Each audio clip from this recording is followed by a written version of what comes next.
Hi everyone, welcome and thank you for joining us today. My name is Jean, the Digital Events Coordinator at Connecting Up and TechSoup New Zealand.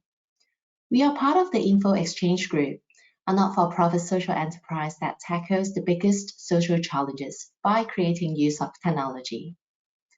For those who haven't attended a webinar section with us before, Connecting Up and TechSoup New Zealand facilitate the training calendar of online webinars, workshops, boot camps, and webcons to help social sector upskills in all digital areas.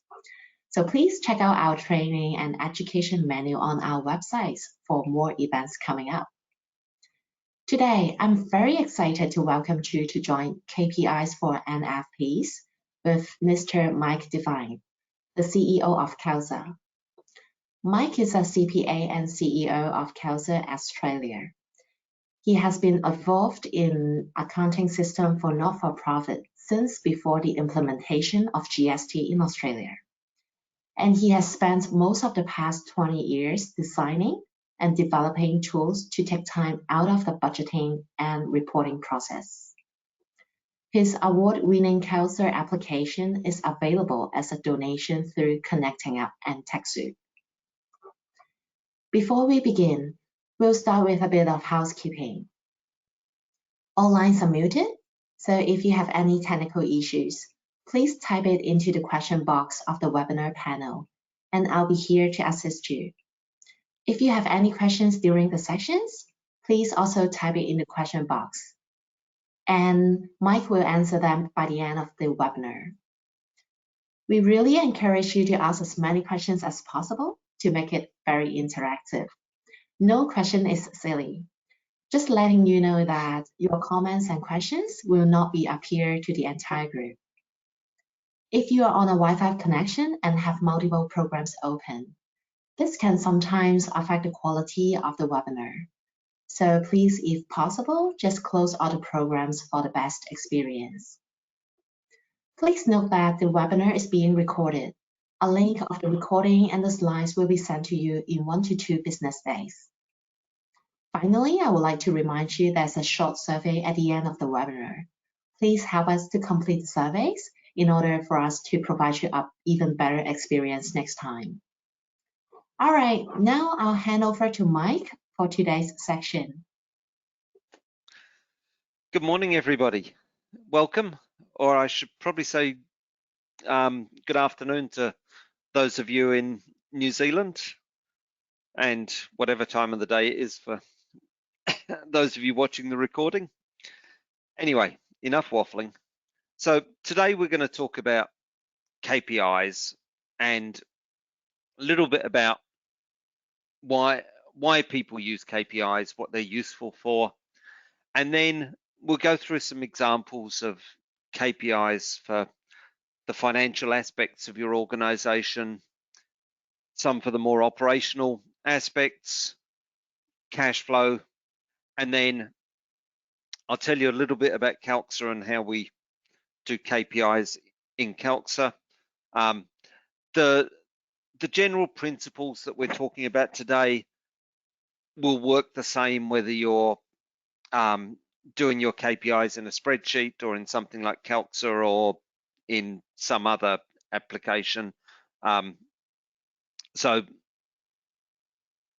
I'll show some formulas, show some results, talk about what data to pull together, but how you actually do it is up to you at the end of the day. It's about what tools you've got available, where your data's coming from, and figuring out what's the best way for you to gather that information. So why do people use KPIs? You know, what's the big fuss about them? And I think essentially they're a shortcut. It's giving you a snapshot of information about one aspect of your business or organization, rather than wading through a whole profit and loss report or a whole balance sheet report. It's about focusing on particular numbers that give you a clear idea of whether something's working for you or not working for you. And I think as a general rule, they tend to be most useful when you monitor trends in your KPIs over time. You know, you can look at something today and say, what's this number? But it becomes most useful when you look at it in the context of what's this number today and how does that compare to what it was last month, the month before, last year? Or if I've got a budget for this number, how does it compare to the budget? And it's providing that context to the number that often makes the difference between whether it's meaningful to your audience or not. And especially those of you who are reporting to boards, we all know that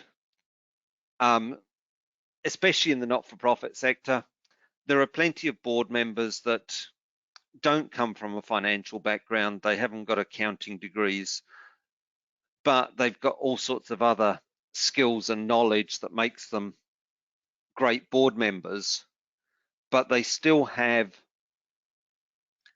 responsibilities for finance, responsibilities for strategy in the organization. So those of us who are providing our boards with numbers need to make them as digestible and as easy to understand as possible. So it's about picking the right numbers and presenting them in the right way for different people. And I guess in terms of that, it is about what do you need for strategic planning, and are we achieving the objectives that we set out? What goals are we setting for the next year, 5 years, 10 years? And then measuring that. And then on the governance side of things, are we compliant with our regulations? Are we doing the right things that we're supposed to be doing? And some of that is just ticking boxes and saying yes we are or no we're not. And then accountability. If we've made plans last year, have we delivered on those? You can't always achieve what you set out to do, but you should at least do some analysis of why that was the case and learn from it so that next time you can do better. And then when it comes to funding, back in the olden days, I can talk about the olden days. When you got some grant funding and you had to do an acquittal at the end of it, it was pretty much compare what you'd actually spent against the budget that you'd put in the application, and it was just some financial numbers. I spent this much on wages and this much on accommodation and this much on something else, and that was all you needed to provide. But increasingly, funding providers want you to provide their own metrics. They want to know how many meals you served, and they want to know the average cost to each meal and that sort of thing. So sometimes you need to measure these KPIs and present them for outside bodies to keep them happy. Sometimes it's for an internal audience. So just, think about who your audience is when you're presenting these numbers and what's the best way of presenting it to them.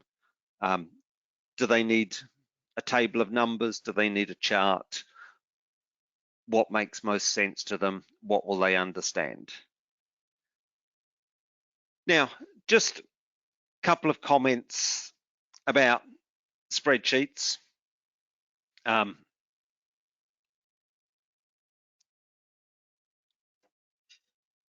I've used spreadsheets for many years. I've seen many spreadsheets over the years. Way back a long time ago, I wrote an inventory management system in Lotus 123. Totally the wrong tool for the job. Totally overcomplicated. When I moved on from that job, the person who took over from me abandoned it in about a week because they couldn't get their heads around it and understand the complicated stuff that made sense to me. So spreadsheets have their place in our world, but they need to be managed well. They need to be structured well, and even then they can be problematic. And I think some of the things that you need to keep in mind is separating your data and your calculations. There is a body, the spreadsheet, I've forgotten it now, forgotten the name now, the spreadsheet review board or something, that has a whole bunch of best practices, and they talk about locking certain areas, having calculations in one place and another, that sort of thing. But given that we're talking a lot about financial information here, you will need to export your financial data from your accounting system to your spreadsheet. If you've got your budgets in a spreadsheet, you then need to link that together. And depending on how good you are with your spreadsheet, how much things change, that may be a simple process, it may be a complex process. I've seen both. And then you need to be able to group and sort your accounts in different ways for different KPIs and summarize that information. So I think the key to good spreadsheet management is having different tabs for the input data, different tabs for the calculations, and then another tab for the output. And so that even if you're the only user of the spreadsheet, you don't make mistakes and break your formulas after you've put a lot of time and effort into creating them. And most of the formulas we're going to talk about today are, at the end of the day, they're reasonably simple. It's about where's the information coming from that's feeding into those formulas. So we'll talk a bit more about that as we go through. And in the handout that you'll get when Jean sends the follow-up email, I have listed the formulas for each of these KPIs that we're going to talk about today. And I'm going to go through some examples, and not every example is going to be relevant to every organization, because you all come from different sectors. Even though you might all be working for different kinds of not-for-profits, the needs and numbers that are relevant to a membership organization are different to a caring organization or some other sort of community body. So think about the principles of what we're trying to achieve. And it's, on the operational side of things, it is really about looking at what's working in the organization and how do we know that it's working. So I've got a couple of examples here where I start off talking about membership and churn in membership, so number of members that you've lost. And, you know, that makes sense to a football club or something like that, or a theatre group. It may not make sense to a disability support group, but you'll have different numbers in similar ways that you want to measure in your organization. It may be the number of clients that you deal with, the number of clients that you're gaining, losing. You know, do you want to grow them? You know, you know, every organization has an ideal size, and you may not be at that size yet. You know, a size where you have sufficient revenue that you're covering your costs, you've got enough people to allow other people to go on holidays. You know, you can cope with emergencies. There's you know, without having to be a massive multinational corporation, there are still things that are easier to do as a slightly bigger organization than as a smaller organization. So growth is quite often a goal in not-for-profit organizations. It may be that you're happy with where you are, but then you still want to track that and make sure you stay where you are and you don't shrink back to a risky smaller size. And there is generally a bit more risk in smaller organizations because you've got less buffer. So on the membership side of things, if I can find my reports, you know, so you might look at something like the growth in membership, because that's one of the goals of the organization. And, you know, in this instance, we've set a budget at the beginning of the year for how many members we want to have each month. And this is a simple KPI.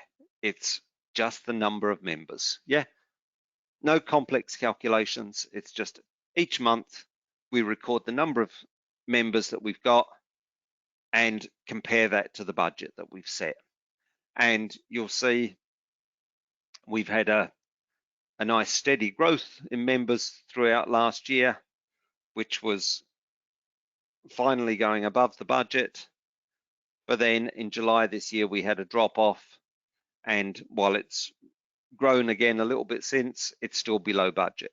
So those are the sort of things that give a board and management team something to discuss. You know, what did we do here that was working well? What happened in July that went wrong? You know, was it because there was annual renewals and a lot of people didn't renew, or was there some other external factor? But if you want to change that behavior amongst your members next year, you need to measure it, you need to observe it this year. And so the related KPI I have to that is what us technical people call churn, but really it's just the percentage of members that you're losing every month. And, you know, in a membership organization, whatever type of organization it is, you will typically lose some members every month, you know, because people leave the area, people change their interests or whatever. So you expect some drop off in members, but you're also hoping that you have some growth in members that will compensate for that. And so you see here, we have a budget of 2% loss every month, and most of last year we were a little bit above it, and then we got a little bit below it. But in July, August, September, those losses rose rapidly. Again, if you're on the management team, you're a board member, you look at that and it tells you instantly that there's something that needs action. It doesn't tell you what that action is, but it starts the conversation. So you can say, okay, why is this happening? Why are we suddenly losing members? You know, that previous one here about not growing anymore, it's not so much because we're not attracting new members. I mean, you could measure that as well. But our big problem here is that we're losing our existing members. Why is that? So having the KPIs gives you that discussion point, something to trigger the discussion, because all through last year, you'd look at this chart each month and, at the beginning of the year, you might be saying, yeah, it's a little bit high. We should, do something to keep our members happy and make sure that they renew their membership or whatever the process is. And you make some small changes, but you're generally comfortable with how things are going. And towards the second half of the year, you're thinking, okay, we're doing better than budget. We can relax a little bit, but then something's gone wrong. So the whole point of the KPIs here is to trigger that reaction saying something's gone wrong here. We need to do something about it. We need to change the way we operate and stop this rise. Yeah. Doesn't tell you how to fix it, but it prompts the conversation that will get people to fix it. So the next one I had on the operational side was wages to income and admin to income. Wages is, a major expense for most not-for-profit organizations. Admin is something that sometimes gets more concern from outside the organization than inside it. But it's still, something that you need to manage. If your income is growing, you expect your wages to grow because, we operate in a people world. The main input to a not-for-profit organization is people, whether they're paid people or volunteers. So you want to measure how that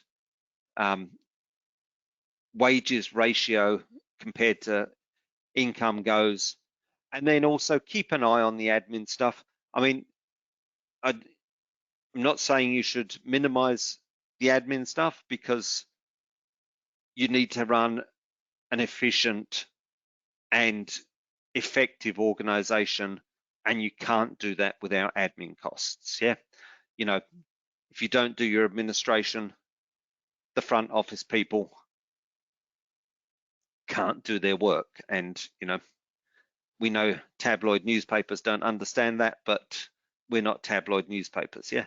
So and in this case, rather than doing a chart, I've just done a report showing the admin to revenue and the wages to turnover for all the different projects within my organization. And, sometimes you want to do this stuff at the organization level. Sometimes you want to do it at a project or a department level within the organization. And, so it'll depend on your circumstances, what's the right scope for these numbers. So you might be providing department managers with information on their wages compared to turnover, but the board just gets the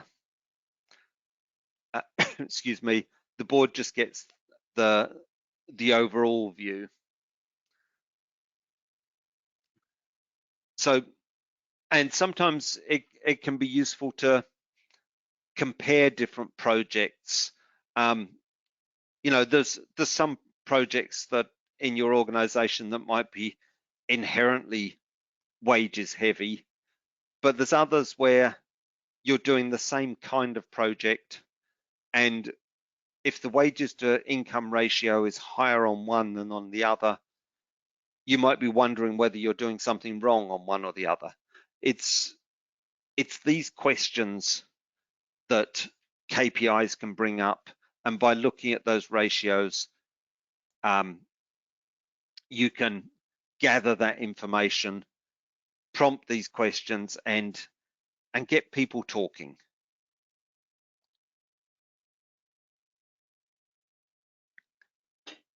So let's have a look at some of the financial KPIs now and talk about these for the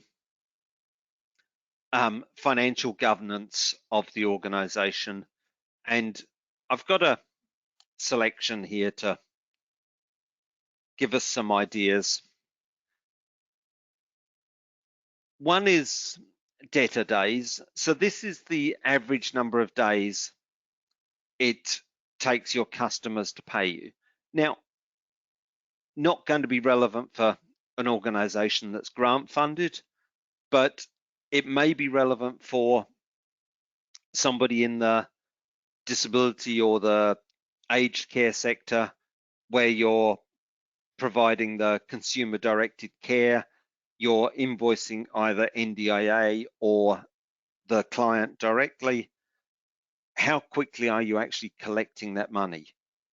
You know, do you have processes to collect that money? And by monitoring the number of days it takes to those invoices once you send them out, you'll know whether you need to improve your collection processes or if everything's under control. Yeah, if the number's stable, if it's the same as the disability organization down the road, you know, and you're doing similar to them, then it's probably okay, you don't need to do much. But if things jump, things change, you know that you need to take some action. And then self-created or self-generated funds is about not-for-profit organizations becoming more independent of government. So not being entirely tied to government grants that can sometimes be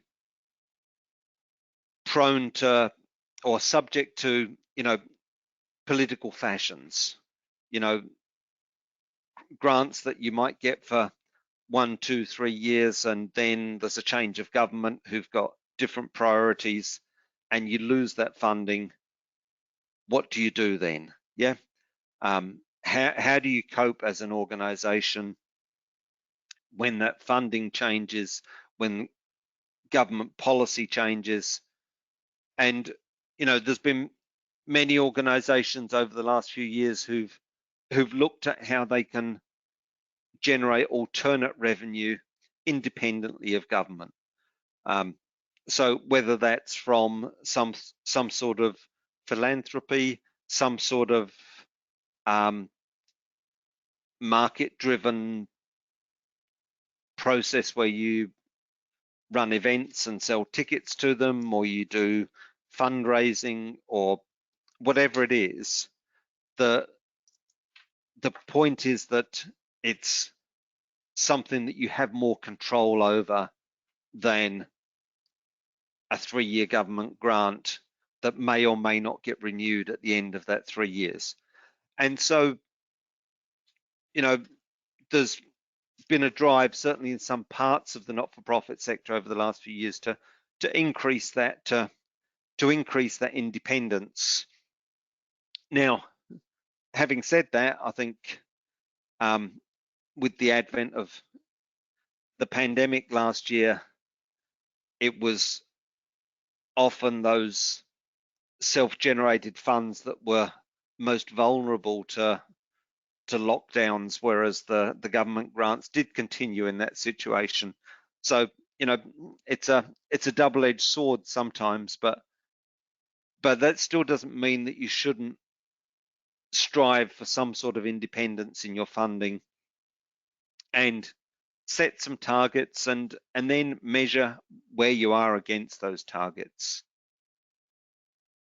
And then unit costs, I mentioned disability aged care and that whole consumer directed care initiative over the last few years, where instead of the block funding does come on from providing individual services to individual people, and you get paid for the number of services you provide or whatever it is. And so it's important that in those situations you understand the costs of those services so that you know whether you're actually profitable on those services or not. And I think it doesn't necessarily mean you need to be profitable on every single service every single day of the week, but you need to understand the ones that you're not profitable on and either have a plan to make them profitable at some point, or be aware that you're cross-subsidizing those services with some other service. And that may be a perfectly okay thing to do, but it's something that you want to be aware of doing and not just leave it to chance, because if something goes wrong, if something changes in the other areas of your organization, you can very quickly lose revenue and still be stuck with the high cost services that aren't actually covering, where the revenue for them doesn't actually cover the costs. And I think that's one of the challenges of that whole consumer directed care industry, where in some areas there's the risk of not-for-profit organizations being left with those high cost services, while private organizations come in and cherry pick the low cost, high margin services that you were previously using to cross subsidize the others. So it's being aware of where you stand in the area that will help you manage and cope with that. And then net equity, it's a business concept. It's about your total assets less your total liabilities. What's the net equity of the organization? And again, it's something that it's about how this changes over time. And essentially it's about understanding what the built up reserves of the organization are. And I think, again, I'm going to mention pandemics. I think for many organizations, it was having those reserves that enabled them to survive, especially the early days of the pandemic last year, when pretty much all of us were shut down in some way or another. And for many organizations, there were additional demands on services without additional funding, at least in the short term. So understanding what reserves you have, what you've accumulated over the years, is important to the success and sustainability of your organization.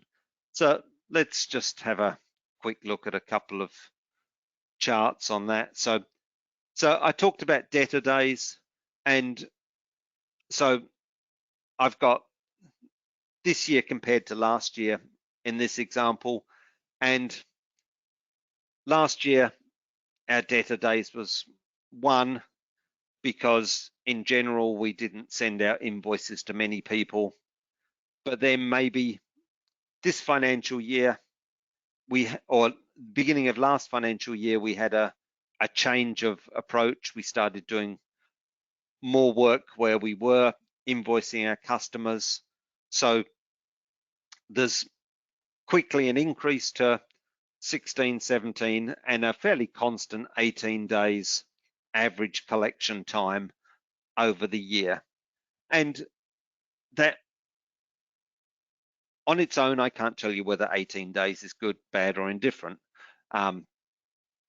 It depends what your relationship is with the people that you're sending the invoices to and what your expectations are, and also to some extent what your colleagues in the similar organization down the road are doing. You know, if they're collecting in 7 days because they're doing everything on a direct debit, or they're collecting in 35 days because they don't really care and they don't follow up, then you can make a decision about whether your number is good or bad. And also, again, it's about watching for changes. You know, is there some change in behavior that affects that?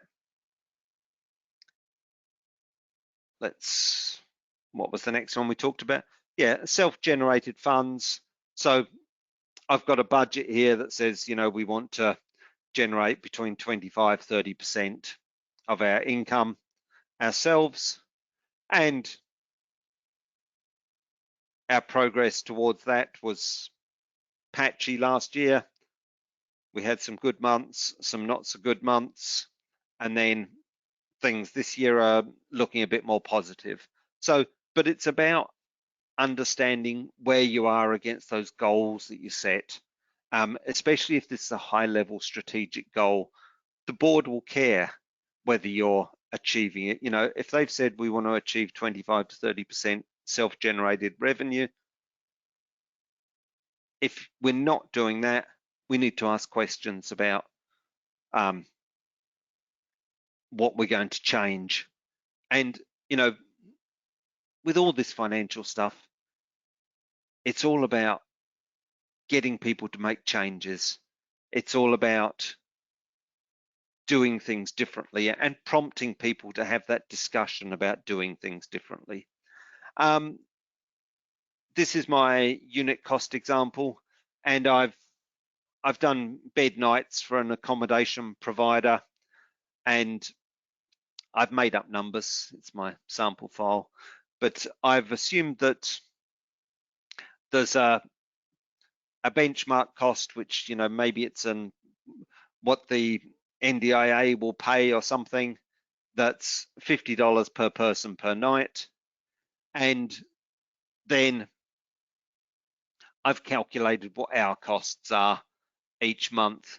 And that's about knowing how many beds you've got occupied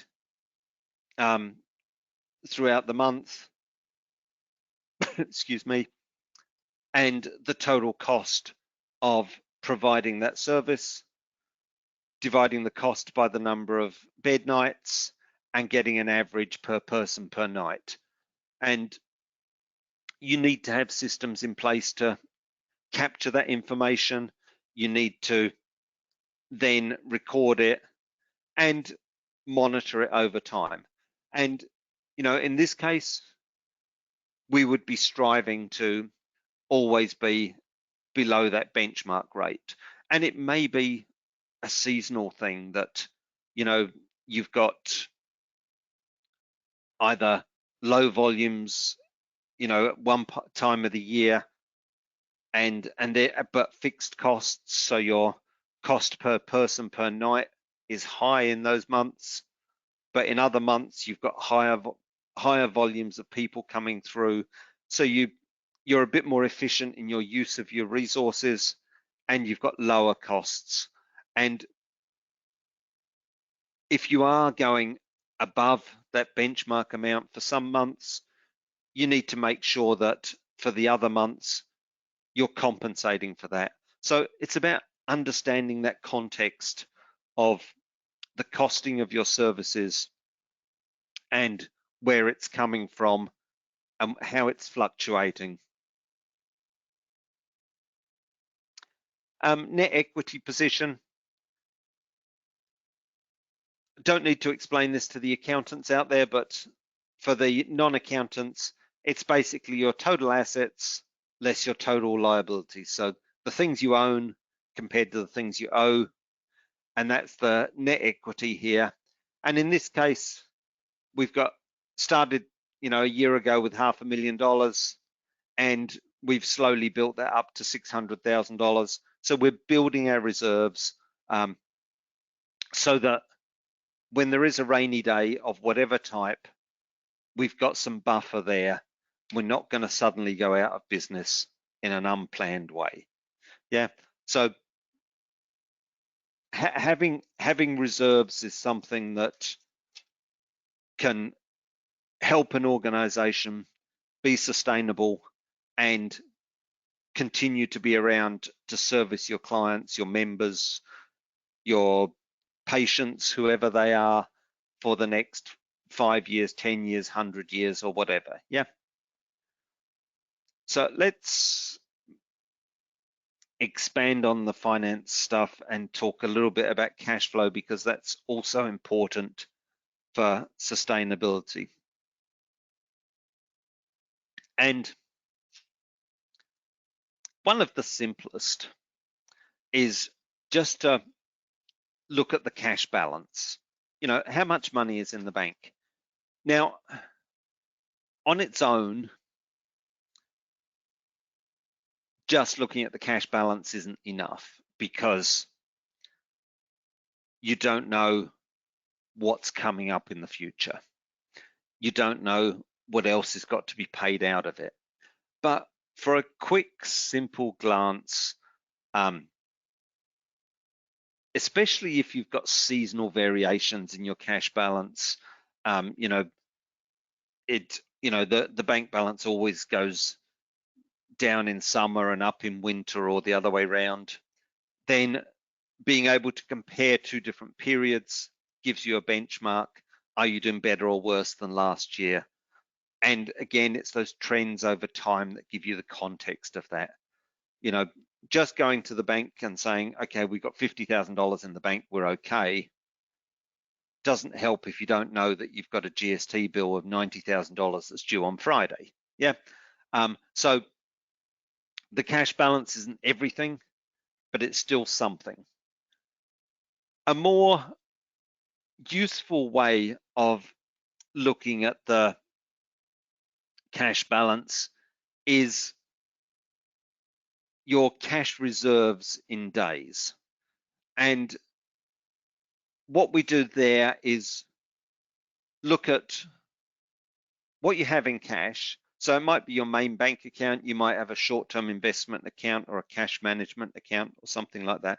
So it's cash and the stuff that can very quickly be converted to cash. How much of that have you got? And then what's your daily expenses? So look at your total expenses for the last 12 months, divide it by 365. I would probably take out some of the non-cash items. So take out depreciation, take out long service leave accruals, those sort of things. And then work out the daily amount of cash that you need, and then divide your cash reserves by the daily cash requirements, and then you'll know how many days you can survive if your income stopped today. And I've been talking about this stuff for years, and it was always sort of theoretical, and really thinking it's about how would you survive if you had a sharp fall in your income. But last year taught us that for some organizations, a sudden complete halt to their income at no notice at all was entirely possible and totally outside their control. So having those reserves meant the difference for many organizations between surviving and not. If you only had 7 days in reserves and all of a sudden your income dries up, what are you going to do on day 8? You're technically bankrupt, insolvent. So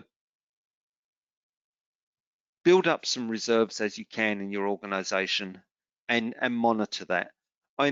general recommendation is that having 90 days is good. It gives you that buffer. More than that is useful too. I guess you don't necessarily need to have, 3 years reserves in cash. Then the board may be asking, why aren't we putting this cash to something more a better use than just a 3-year buffer? And then similarly, your working capital ratio.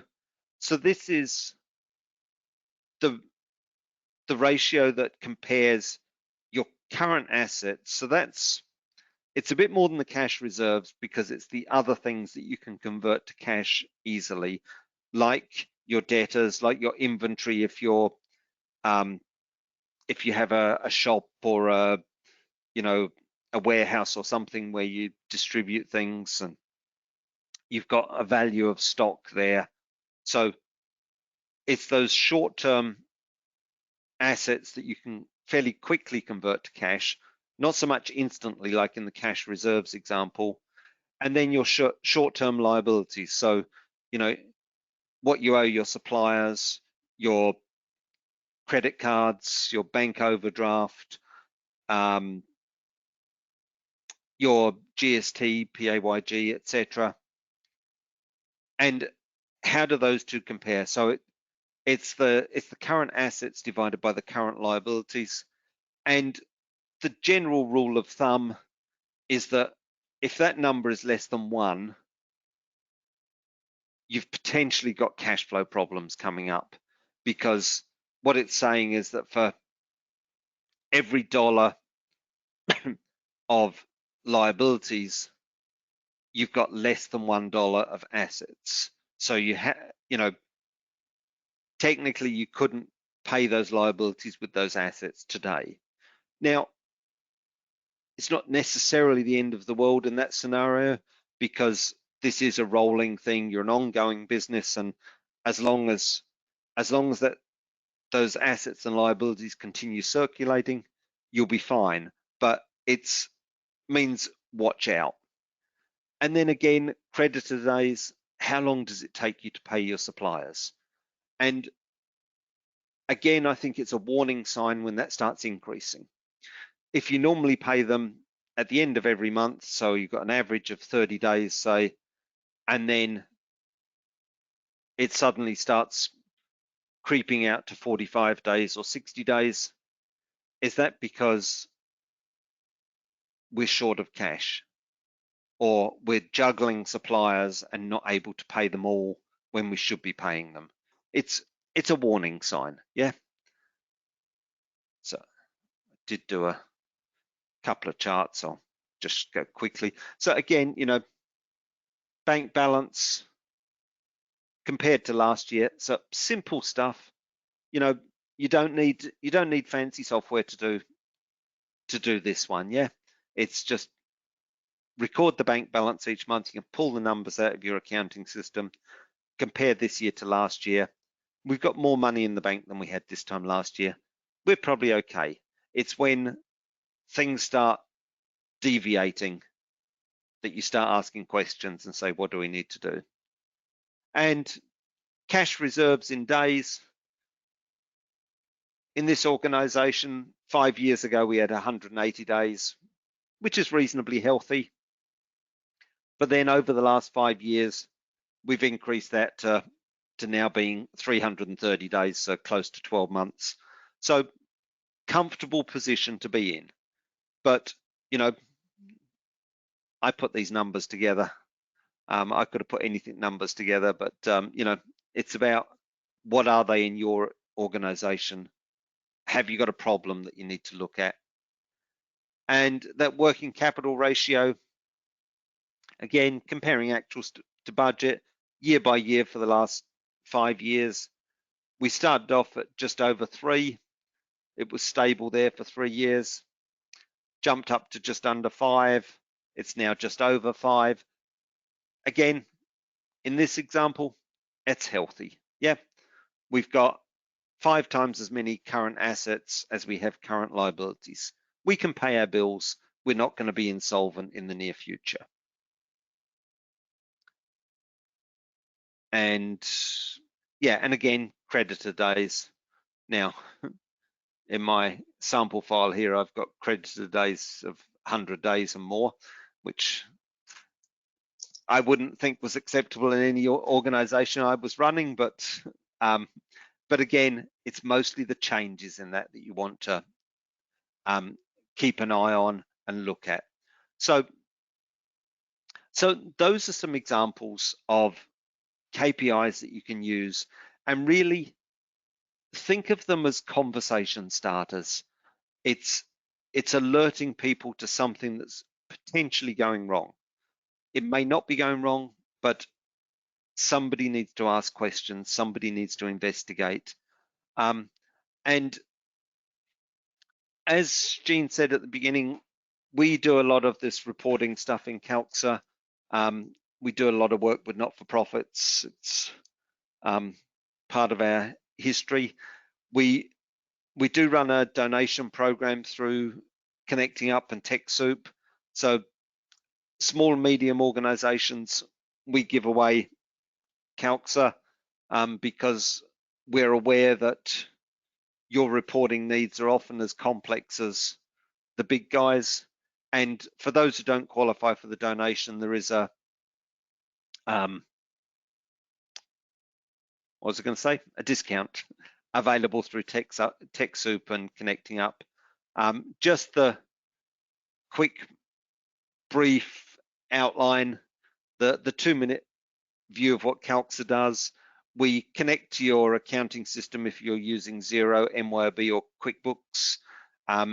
Those using other systems, you can create a manual organization, import data from a spreadsheet, and then we've got lots of reports to choose from, flexible budgets, and the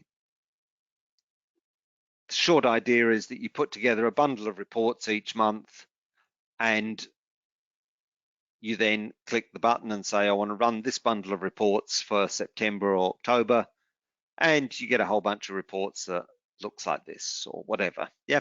Now, Jean will send you this. It's got the formulas that I've used for my KPIs. You know, so things like current members, lost members divided by current members.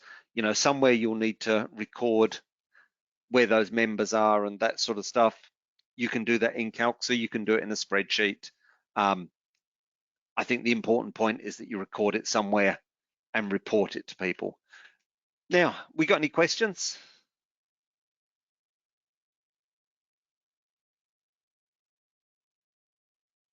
Thank you very much, Mike, for the presentation. It's a very informative sections, and I'm sure that all the audience will have so many takeaways from these sections. All right, so let's start our Q&A sections. Let me see if there's any questions coming up. All right, we got a questions for you, Mike. Yep. So just now you've mentioned there's quite a lot of different KPIs. So if you want to say like 2 most important KPIs that you're thinking, what would that be and why? I'm going to be vague on that one because it will depend on the organization itself. And I would pick, if you're just picking 2, I would pick one that's operational. So something like the number of members that you have or the number of members that you're losing, something that identifies a potential problem that you're trying to solve so that you can track it and take action on it. Probably not something that's, you know, you're fairly confident is running smoothly. Look at the problem areas in the organization, track that, and then I would track something on the financial side of things, like the cash reserves in days, so that you know you've got that buffer there if things go wrong. Lovely, totally. So I hope this answers your questions. Let me see. So as Mike just mentioned, there's beautiful handouts that we are going to share with you in 1 to 2 business days, together with the recording and also the presentation deck.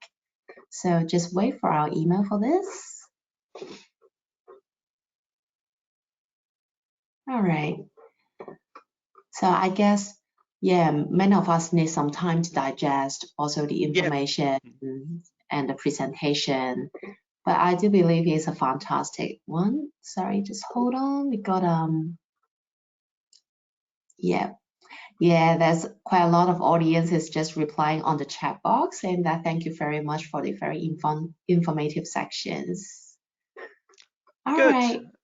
I'm glad you got something out of it. And you can, if you'll find my contact details on the Calxa website. If you do want to get in touch with me about anything at all, I'll do my best to help. Lovely. That would be fantastic.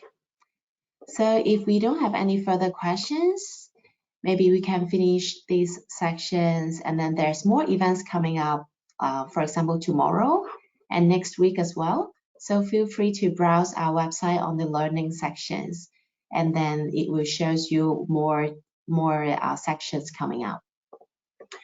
All right, thank you, Mike, again, and thanks everyone for your time. All right, we'll see you next time. Bye-bye. Okay, thanks everyone.